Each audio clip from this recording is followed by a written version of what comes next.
പ്രധാനമായും എങ്ങനെയാണ് ഈ അപകടമുണ്ടായത്, എന്തൊക്കെ മാനദണ്ഡങ്ങളാണ് സ്കൂൾ പാലിക്കാഞ്ഞത്, എന്തൊക്കെ നിബന്ധനകളാണ് അവിടെ കാറ്റിൽ പറത്തിയതെന്നുള്ള പരിശോധന നടത്തുന്നു എന്നാണ് മനസ്സിലാക്കുന്നത്. ഡാൻ കുര്യൻ തുടരുന്നുണ്ട്.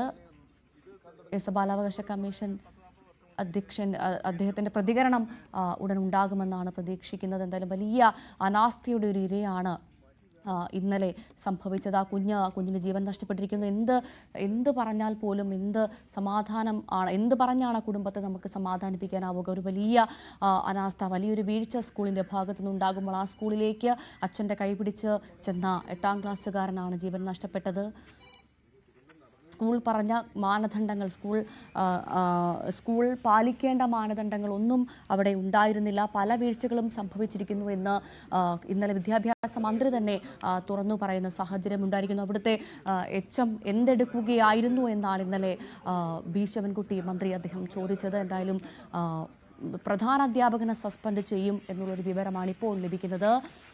പൊതുവിദ്യാഭ്യാസ ഡയറക്ടർ മന്ത്രിക്ക് വിശദമായ റിപ്പോർട്ട് കൈമാറും. അനാസ്ഥ കൊണ്ട് മാത്രമാണ് അപകടമുണ്ടായതെന്ന് വിദ്യാഭ്യാസ മന്ത്രി പ്രതികരിച്ചത് നമ്മൾ കേട്ടതാണ്. സ്കൂളിന് ആരാണ് ഫിറ്റ്നസ് നൽകിയതെന്ന് പരിശോധിക്കുമെന്ന് അദ്ദേഹം പറയുന്നു. സ്കൂളിൻ്റെ രാഷ്ട്രീയ ബന്ധം തീരുമാനത്തെ ബാധിക്കില്ലെന്നും വിദ്യാഭ്യാസ മന്ത്രി പറഞ്ഞത് വളരെ ആശ്വാസമായാണ് നമ്മൾ കേൾക്കുന്നത്. സ്കൂളിലേക്ക് ഇന്നും വിവിധ സംഘടനകളുടെ പ്രതിഷേധ മാർച്ച് നിശ്ചയിച്ചിട്ടുണ്ട്. കഴിഞ്ഞ ദിവസവും വലിയ പ്രതിഷേധം, ഇന്നലെയും വലിയ പ്രതിഷേധമുണ്ടായിരുന്നു. ABVP KSU തുടങ്ങിയ വിദ്യാർത്ഥി സംഘടനകളുടെ ഭാഗത്തുനിന്ന് വലിയ പ്രതിഷേധമുണ്ടായിരുന്നു. ഇന്നും ആ വലിയ പ്രതിഷേധമുണ്ടാകും. അവിടെ വിദ്യാഭ്യാസ ബന്ധാണ് ഇന്നെന്നാണ് മനസ്സിലാക്കുന്നത്. വലിയ തരത്തിൽ സ്കൂളിനെതിരെ അടക്കം വിദ്യാഭ്യാസ മന്ത്രി അടക്കം രംഗത്ത് വന്ന സാഹചര്യമുണ്ട്. ഇപ്പോൾ ബാലാവകാശ കമ്മീഷൻ സ്കൂളിൽ എടുക്കാനായിട്ടാണ് കുട്ടി ക്ലാസ് റൂമിലൂടെ കയറി സ്ക്രീനിലൂടെ ചവിട്ടി മേളിൽ കയറിയാണ് ഇതെടുക്കാനായിട്ട്.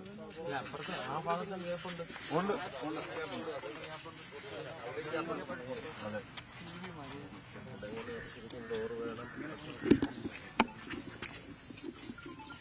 സ്കൂൾ അധ്യയന വർഷം ആരംഭിക്കുമ്പോഴും നമ്മൾ എല്ലാവരും ഇത്തരം കാര്യങ്ങൾ ശ്രദ്ധിക്കണമെന്ന് ഗവൺമെന്റ് നിരന്തരം പറഞ്ഞുകൊണ്ടിരിക്കുകയാണ്. ഇങ്ങനൊരു സംവിധാനത്തിന് ഫിറ്റ്നസ് വരെ കിട്ടിയിട്ടുണ്ട്. ഈ ഫിറ്റ്നസ് കൊടുത്തിട്ടുണ്ട്.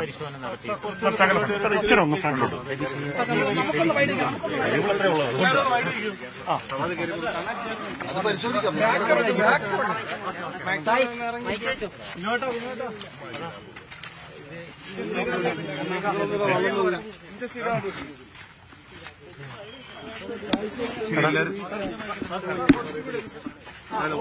മെമ്പറുണ്ട്.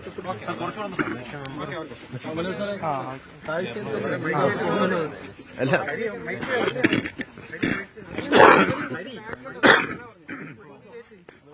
തീർച്ചയായും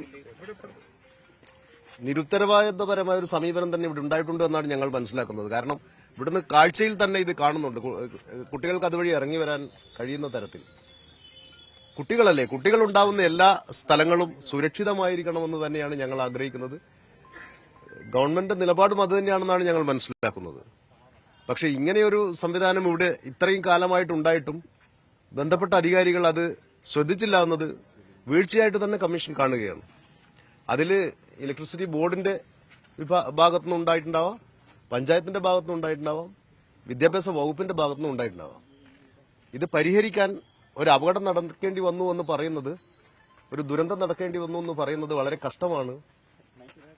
ഇതൊക്കെ പരിശോധിക്കാനുള്ള സംവിധാനങ്ങൾ, ഉദ്യോഗസ്ഥ സംവിധാനങ്ങളൊക്കെ ഇവിടെ ഉണ്ടായിട്ടും അത് ചെയ്തില്ല എന്നുള്ളത് വളരെ ഗൌരവത്തോടുകൂടി തന്നെ കമ്മീഷൻ പരിശോധിക്കും. ആർക്കൊക്കെ വീഴ്ച വന്നിട്ടുണ്ട് എന്നുള്ളതും കൂടെ പരിശോധിച്ച് അതിനാവശ്യമായ നടപടികൾ സ്വീകരിക്കാൻ സർക്കാരോട് കമ്മീഷൻ ആവശ്യപ്പെടും. ഇത് ഒരു സ്കൂളിലെ മാത്രം അവസ്ഥയായിരിക്കില്ലല്ലോ. സംസ്ഥാനത്തെ പല സ്ഥലങ്ങളിലും സമാനമായ ഒരു സാഹചര്യം കാണില്ലേ? അപ്പോൾ അങ്ങനെ ഒരു വ്യാപകമായ ഒരു പരിശോധന കാണുമോ ഇതിന്റെ പശ്ചാത്തലത്തിൽ? അത് സർക്കാർ ചിലപ്പോൾ ആ തരത്തിലേക്ക് തീരുമാനമെടുക്കാൻ സാധ്യതയുണ്ട്. ഞങ്ങളിപ്പോൾ കഴിഞ്ഞ ആഴ്ച സംസ്ഥാനത്തെ പ്രധാനപ്പെട്ട 3 നിയമങ്ങളുടെ സ്റ്റേക്ക് ഹോൾഡേഴ്സിനെ, റൈറ്റ് ടു എഡ്യൂക്കേഷൻ അടക്കമുള്ള നിയമങ്ങളുടെ സ്റ്റേക്ക് ഹോൾഡേഴ്സിനെ സ്റ്റേറ്റ് ലെവലിൽ വിളിച്ചിരുന്നു. അപ്പോൾ റിപ്പോർട്ട് ചെയ്യപ്പെട്ട ഞങ്ങളുടെ ശ്രദ്ധയിൽപ്പെട്ട കാര്യങ്ങളൊക്കെ അവിടെ ചർച്ച ചെയ്തിട്ടുണ്ട്. അതോടൊപ്പം തന്നെ ജില്ലാതലത്തിൽ മുഴുവൻ ജില്ലകളിലും മീറ്റിംഗ് നടത്തിയിട്ടാണ് സ്റ്റേറ്റ് ലെവൽ സ്റ്റേക്ക് ഹോൾഡേഴ്സിനെ ഞങ്ങൾ വിളിച്ചത്.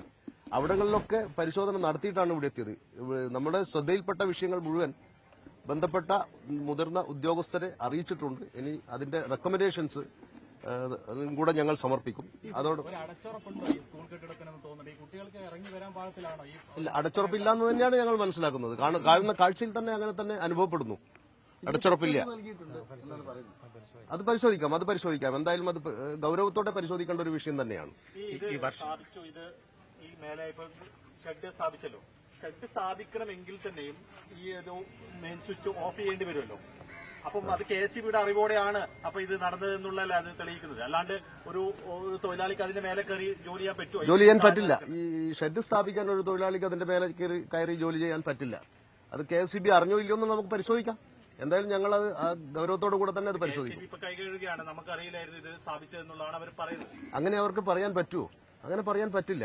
കാരണം KSEB എല്ലാ മഴക്കാലത്തിന് മുൻപും അവരുടെ എല്ലാ ലൈനുകളും സുരക്ഷിതമാണോ എന്ന് അവർ പരിശോധിക്കുന്നുണ്ടല്ലോ. ആ പരിശോധനയിൽ ഇത് കണ്ടെത്തിയിട്ടില്ല എന്ന് പറയുന്നത് ശരിയായൊരു സമീപനമല്ലെന്ന് തോന്നുന്നു. വർഷാവർഷം സ്കൂളുകളിൽ ഫിറ്റ്നസ് പരിശോധനയൊപ്പം തന്നെ സുരക്ഷാ പരിശോധനയും സുരക്ഷാ കമ്മിറ്റിയും ഇപ്പൊ യോഗം ചേരുകയാണ്. അപ്പൊ അവരുടെ ഒന്നും ശ്രദ്ധയിൽ ഇതുവരെ ഇത് വന്നില്ല എന്ന് പറയുമ്പോൾ അത് വളരെ ഗൗരവത്തിലുള്ള ഒരു പ്രശ്നം തന്നെയാണ്. ഇവിടെ PTA ഉണ്ട്, സംവിധാനങ്ങളുണ്ട്, സ്കൂൾ പ്രൊട്ടക്ഷൻ കമ്മിറ്റികളുണ്ട്. ഇതൊക്കെ ഉണ്ടായിട്ടും ഈ കാര്യങ്ങളൊന്നും പരിശോധിച്ചില്ല എന്ന് പറയുന്നത് വളരെ ഗൗരവത്തോട് തന്നെയാണ് കമ്മീഷൻ കാണുന്നത്. കമ്മീഷൻ എന്താണ് റിപ്പോർട്ട്? നോക്കാം, ഞങ്ങൾ എല്ലാ പോലീസിനോടും എല്ലാ വിവിധ സംവിധാനങ്ങളോട് റിപ്പോർട്ട് ആവശ്യപ്പെട്ടിട്ടുണ്ട്. അത് കിട്ടിയതിനു ശേഷം ആവശ്യമായ നടപടിക്ക് സർക്കാരിലേക്ക് റെക്കമെൻഡേഷൻ നൽകും. ബാലാവകാശ കമ്മീഷൻ സ്കൂൾ സന്ദർശിക്കുകയായിരുന്നു. ഗുരുതരമായ വിമർശനമാണ് ബാലാവകാശ കമ്മീഷന്റെ ഭാഗത്തുനിന്നുണ്ടായത്. വീഴ്ചയുണ്ടായി, ആ വീഴ്ച കൃത്യമായി പരിശോധിക്കുമെന്നും ബാലാവകാശ കമ്മീഷൻ പറയുന്നു. ഇനി